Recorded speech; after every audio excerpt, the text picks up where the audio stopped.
More pained than the day I called Buhari to congratulate him when I lost the election as a sitting president.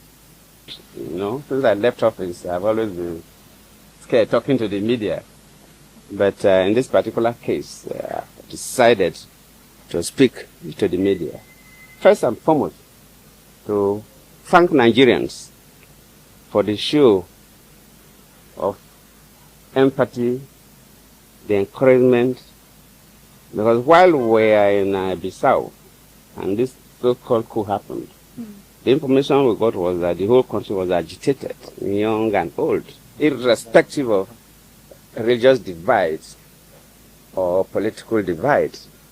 And I sincerely appreciate Nigerians, and I want them to hear directly from my mouth to appreciate their concern. And secondly, to thank my president, President Tinubu, and the Ivorian president, President Ouattara.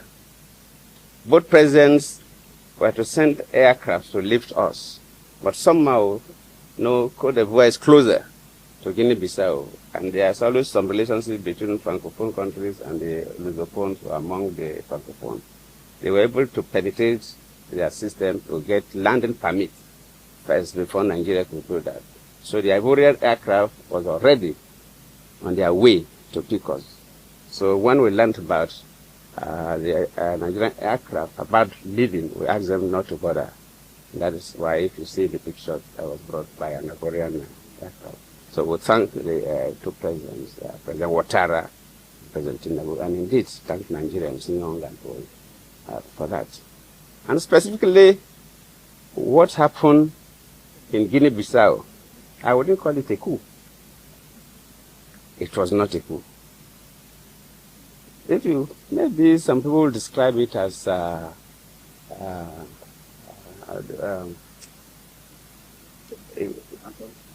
no, not quite. RNG?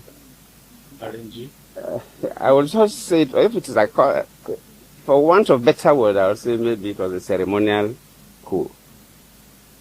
Because for two things, it is the President Embaló, that announced the coup.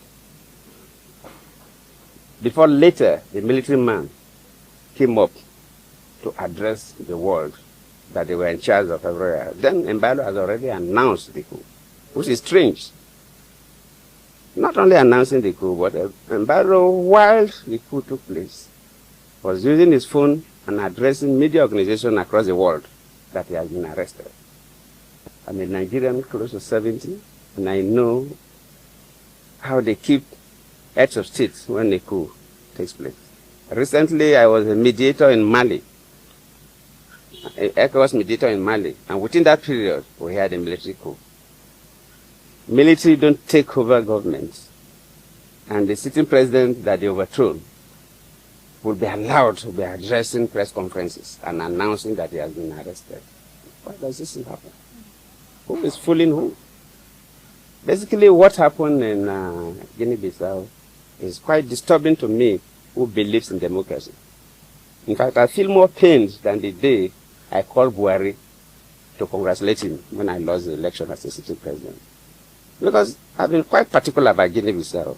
As a sitting president, then, Guinea-Bissau was in crisis. Started by about 2012. By 2011, we have to go physically. We worked with them and made sure that by 2014, we went 2013, elections were conducted.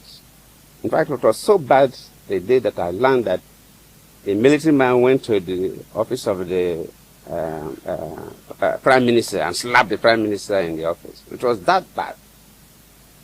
And what is happening is like we are going back to those dark days of Guinea-Bissau, where the military can do whatever they think they can do. It's totally not acceptable. The elections were done peacefully. We were in the field. I was a part of the West African Elders Forum. Normally, we are not co-observers, so we didn't deploy observation teams across, but we observed within Bissau, the capital, and the neighboring settlements. But during the meeting of all heads of observation missions, and they gave accounts of all the observers gave their account. Nobody gave something different. The elections were peaceful. Counting of results at the polling units peacefully done. The conduct of the electoral officials, the security, the party agents, the voters. It was a good election, and one expected the results to be announced. Then while they were collating the results, then they are finished collating results. You know, results for presidential election are collated at different levels. Right. The 9 regions, results were ready. So they were collating them at the capital. And when they were almost through, and were all waiting for the result to be announced, then Embaló announced that that's a coup. That they have taken over, they have arrested him. But from all indications, nobody arrested him. My conviction is that, and my charge to ECOWAS and AU is that they must announce that result. They have the result because AU and ECOWAS officials were at the